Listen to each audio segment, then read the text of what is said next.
What's going on, guys? It is MurderInc here, back with another Raid Shadow Legends video. Today we're going to be talking about the Celestial Griffin Grythion. He is part of the second rotation of the Doom Tower. Hopefully I'm going to be giving you all of the information you need to down this boss quickly and efficiently based on the champions you have in your account. Alright guys, so as we can see here, we are at the Eternal Dragon reset here.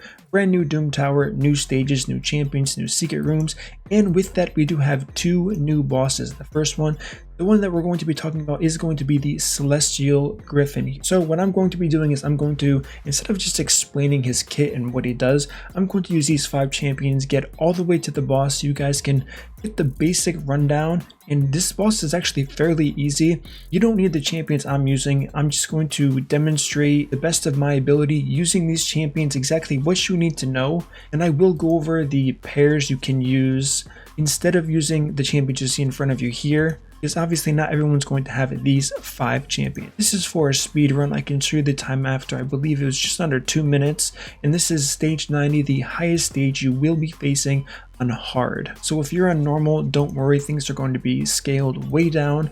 Things will be a lot easier for sure. So the first thing you're going to notice I'm doing is I am manualing here.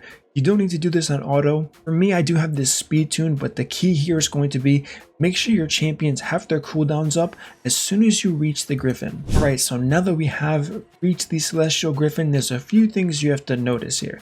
First thing is this feather with a 0. If this gets to 20, run. That means you're in trouble. You're probably going to die. So try to keep that below 20 at all times. You can go over the how does it get to 20, so on and so forth. But with this guide, it's going to be pretty straightforward. I'm going to tell you what you have to do. It'll never get to 20 if you follow exactly what I'm going to be saying here. First thing's going to be don't use any buffs on the first turn of the Griffin. The first move he is going to use is going to be he removes all buffs from all enemies, then attacks all enemies. The buff removal cannot be resisted, damage increased by 10% for each buff removed. So obviously you don't want to start off this match here, buff yourself, have it stripped, and have everything be useless there.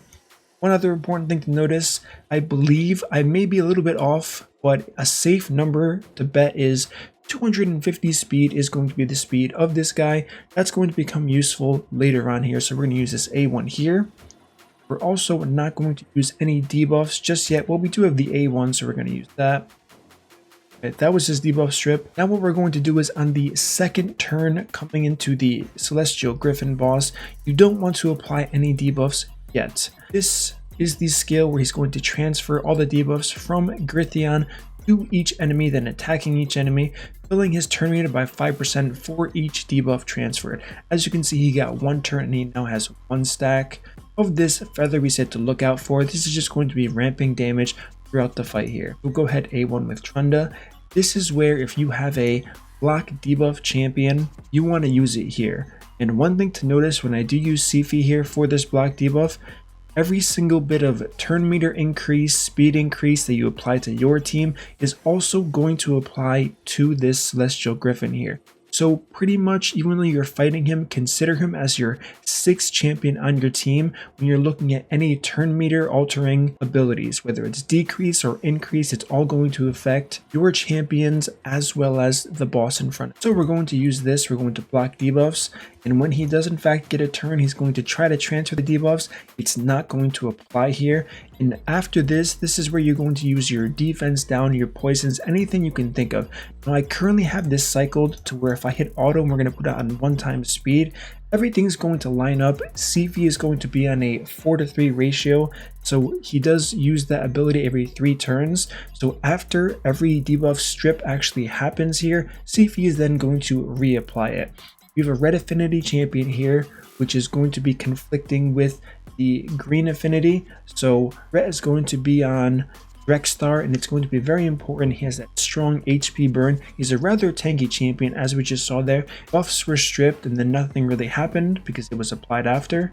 Now he's trying to transfer the buffs here. He didn't transfer them. Instead, he received an HP burn from hitting Drexstar. So this team has a lot of synergy, and one champion that you should keep in mind if you do have him is going to be Drexstar. He's going to be the main focus of this team. If you have him, it's going to be so much easier. Now, one point I do want to talk about, and actually let me take this off auto just to be safe here. We landed on Sifi, so it's perfect. Love Beyond Death revives a single champion with 55% health and a full turn meter. This is key here, and this is why Sifi and Drexstar have probably the best synergy in the game for this boss. You don't want an AoE reviver because if it doesn't fill their health above 50%, there is a really nasty passive right here. Attacks an enemy whenever their HP drops below 50%. So if you get hit, you drop below 50%, they're going to apply that heal reduction and you're pretty much dead. It's really hard to recover from this unless you have someone like a Doom Priest. Raglan would be very good for this fight. But the reason why this really favors champions that revive champions with other full turn meters is if Drexstar dies here, Sifi's going to revive him, Drexstar's going to get a turn, then the Griffin's going to get a turn because the Griffin's turn meter also fills all the way up like we just talked about. And then they are going to kill Drexstar once again. Upon hitting Drexstar, they're going to get HP burn, so that debuff is going to stay on for the entire fight. And it does take a lot of heat off of the rest of your team here. Now that we went over that, keep that in mind when building a team.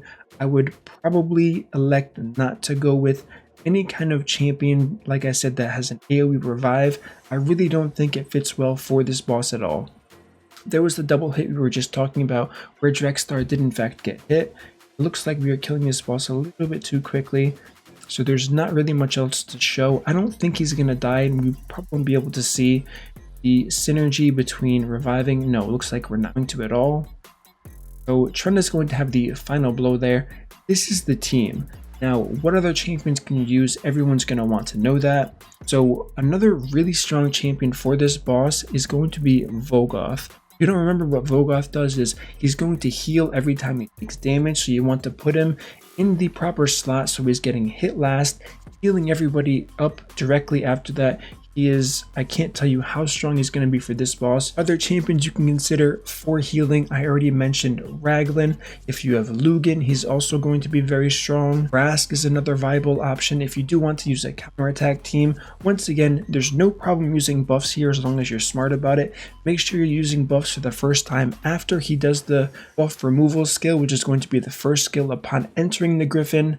After that, try to speed tune yourself. If you have a 3-turn cooldown like most counterattack champions do, you're going to be fine. They're going to apply it. Everyone's going to get a turn. They're going to be counterattacking and then rinse and repeat. And overall, I thought this boss was going to be a lot harder based on reading his skills, but it turns out it's not that hard at all. Now, he does do a lot of damage, and you do have to be careful with the ramping damage here. Make sure you're bringing champions that do a lot of damage. Even though you guys have only been up to stage 10, obviously I'm on stage 90 because I'm on a test server right now. I was able to test this. That's how I'm making this video. So the key here is going to be make sure you're doing enough damage. It's kind of a DPS race, but at the same time it is slow and steady. Essentially you can take this up to, I don't know, 100 turns. I just showed you 61 turns there. That's pretty quick. And if you want to look at some of the other teams that the other content creators were in fact running here, we have Trunda lead here. Like I said, this is just a speed team. You don't need these champions. Rhodos is clearly very good. Now it does look like a lot of these teams have changed. I got onto the test server rather late here, and prior to that there weren't a lot of Rhodos here. I ended up trying out a team using 3 Rhodos simply just because I have it. I thought it would be fun, and after I used the 3 Rhodos, I did see Rhodos appearing all over the leaderboard here. I would have liked to see the original teams people were using because they were definitely using a lot different champions. Don't be discouraged by seeing so many legendaries. I'm not really sure why Syl of Drakes is being used here. I'm not a big fan. Increased speed is being added to other champions, so the fact that it's random, I really don't like it throwing off of a speed tune. Like I said, I would prefer sticking to block debuffs and some type of speed increase, or just using a 3-turn cooldown. You can use someone like a Doom Priest, anything you want to cleanse the buffs. I think that's going to be the best and most convenient strategy, to just simply go into a run, hit auto like I've been doing with this team. It doesn't take a lot to speed tune this, and if I do remember correctly, I kind of just threw champions in here, didn't even look at the speeds. My Sifi's currently at 374 speed. You definitely don't need that speed because think about it, she's going to be using her increased turn meter effect, which is going to fill her turn meter as well as the other champions. So all you have to do is make sure your fastest champion that is going to be a speed booster is above 250 speed. Outside of that, you're perfectly fine and you're going to be on a very solid ratio as far as 4 to 3 if that is the amount of turns you do in fact need to make sure your cooldowns are always available. And the question is going to be, is it going to be possible to solo this guy? He did replace the Scarab. There was Vergus for Scarab. I probably wouldn't try soloing it. Something like Rhodos and Lifesteal did cross my mind. It's probably safe. The only issue is if the Griffin does get that double hit for some reason or another, it's going to just one-shot Rhodos because that feather icon is going to go all the way up to 20 because there's no way Rhodos is going to have enough damage to do that. So keep that in mind if you really want to full invest in a champion. But the fact that this was just released, you're going to have quite a few days to get adjusted to this, figure out how this works. One major benefit of this is the first boss of the rotation, whether you're on hard or normal. So really dig deep on what I'm talking about here with making sure you have block debuffs, a speed booster, all of these things you're kind of counteracting here. One thing I did think about was using a seer. If you want to remove your buffs before the Griffin removes your buffs and does increase damage, you can use someone like a Seer. Doing damage, it does take less enemy max health damage, but Seer is still going to do a significant amount. What I was going to say is one thing I do like is it's the first boss here. You can practice here, get a team in mind, figure out which champions you want to use. Then from there you can just keep increasing the speeds as you face this champion once more at stage 50 and then another time at the stage I tested out on hard, which was 90, I believe. Yes, 90. So 90 is going to be the top.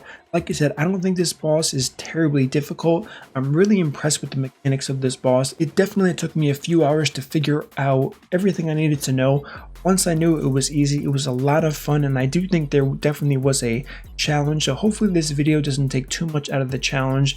The good news is most people aren't going to have every single legendary that I have in this video, so they're going to have to be using epics, possibly rares. I would be very careful with rares and the health the rares do provide. You're going to need a lot of healing if you want to survive this and not get hit with that healing reduction, so definitely keep that in mind. But I think this is a cool boss, and it didn't take 5 or 10 minutes to one-shot like all of the other bosses that did come out for the Doom Tower, so I do really like that aspect. Now the only thing that I didn't talk about are the waves here. We do have double Lydia, double Bellinor, and Pixneal. Nothing too special about this. This is pretty much nuke the champions, make sure Lydia doesn't get a turn. If she puts that strengthen up, you're going to be stuck here for quite some time. Also, Pixneal looks absolutely amazing. I've always loved that about her kit. So once we move through here, this is going to be okay, fine. The next wave is going to be double Saito, double Bellinor, and finally Pixneal. Like I said, huge fan that they're using new champions in this rotation here. I think it's an absolutely brilliant addition, and I'm looking forward to the rest of the stages. I know there's a Hegemon at stage 106. So all of these things definitely have me excited for the Doom Tower on this initial reset for sure. Alright guys, that is going to be my video on the Celestial Griffin. Let me know what you think. What champions are you using? What other strategies have you found besides the ones that I gave you here? Were you surprised to hear the champion of Volgoth? I did use Volgoth originally. I talked to a few other content creators. I said, hey, try this champion out, and it definitely did very well for them. They had a lot of success. If you have him, maybe consider leveling him up if this content is something you're looking forward to. But like I said, let me know in the comments who you are using. What do you think of this boss? Do you think it initially was too hard, and now that I explained what I did, it makes a bit more sense and maybe you'll have more success with this? I'm interested to hear your feedback as always, because anytime something new comes out, everyone's going to react differently. Don't forget guys, if you enjoy this content, subscribe, turn on the notification bell, like this video, and I will see you all in my next upload.